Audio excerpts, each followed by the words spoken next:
Welcome, Vault Dwellers. My name is Nacho Bidness, and there is Cheaty McCheatface. I will put a timestamp for the start of the actual settlement tour below if you'd like to skip ahead to that. Got a lot of new subscribers since the Loco 4-Pack Challenge, and we are back to regularly scheduled content now that the challenge is over.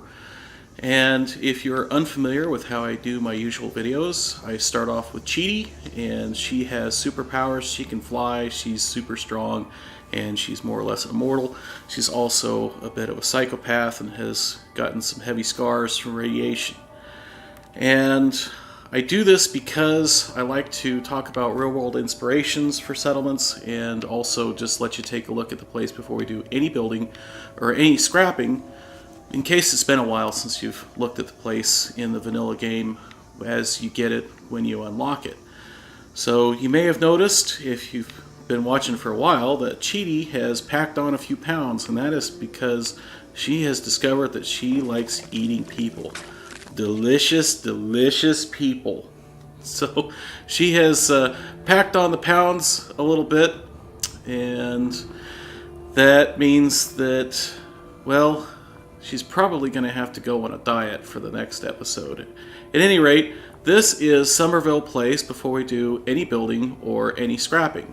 And it is a fairly large settlement, or at least a medium-sized settlement. And one thing that I like about it is you can see as I fly up here that the borders are roughly square, which is nice. And that's about all that can be said for this place when you first get it. The terrain is very uneven, which, again, like most settlements, makes for some interesting building challenges. We get this house that is occupied normally by a farmer and his two kids. Of course, Cheaty has already eaten the farmer and the kids, because she's just like that, and they're long gone. As far as the inspiration for the story and the build itself, I actually did this build before the Loco Challenge and just never got around to recording it or releasing it. And it also means that I did this build before all the Creation Club stuff came out with all the dogs. So like it says right in the video title, there is no Creation Club content here. As a rule, I don't particularly care for Creation Club, and that's not a slam on anyone that does like it. It's just a choice that I have made, and I figure we can all vote with our wallets, and Bethesda can decide whether or not they want to keep doing that in future games and making microtransactions instead of full games.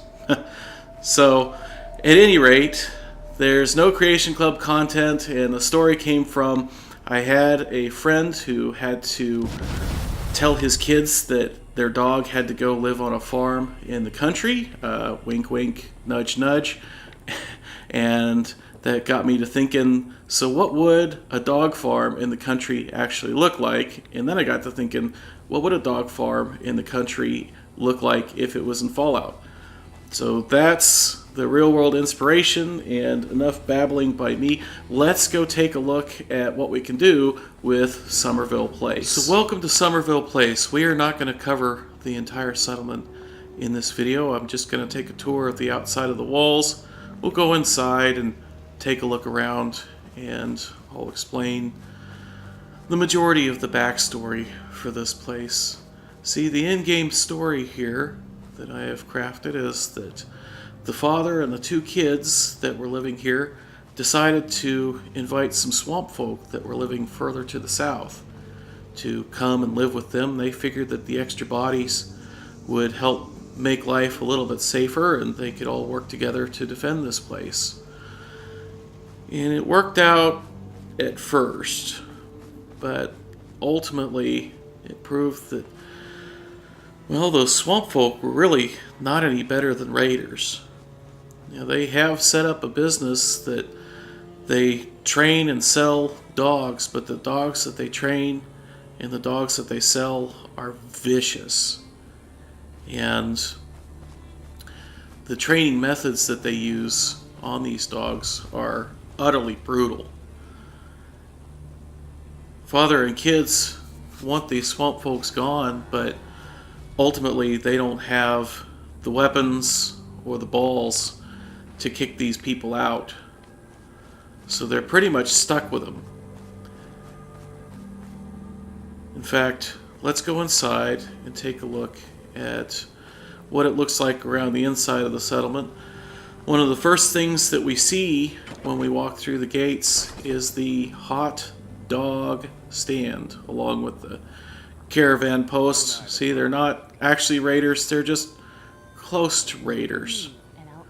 They have businesses, but they're not friendly people. At any rate, if a dog washes out of training, they will cook it up and they will sell it to visiting potential customers, hence the hot dog stand.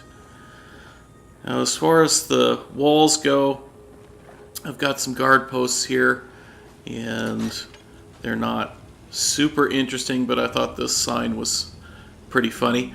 Got some extra weapons and ammo in there, and I've got a guard that kind of hangs out up here and leans against the wall. I used a lot of animation mats for the guards to make them not look like they're actually doing their job. I wanted to give the impression that the guards are lazy and mostly depend on the dogs to bark for any kind of alert. In fact, this guy up here, he happens to be reading a newspaper. Now, these guards also kind of secretly double as vendors, which means I do get caps from the settlement. This guy is probably one of the few, or excuse me, this lady is probably one of the few guards that's actually paying attention like she's supposed to be. And it appears that there is a fight going on. I record with the sound muted, and that means that I don't really get to hear when something's happening.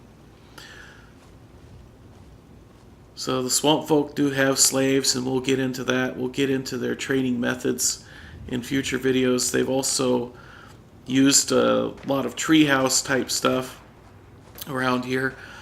In fact, I put a lot of trees in. I wanted to give this place a swampy feel, and I probably filled an entire size bar with nothing but tree decorations. Now, I'm not sure exactly what's going on, but I suppose I'm going to have to stop recording and figure out what's what.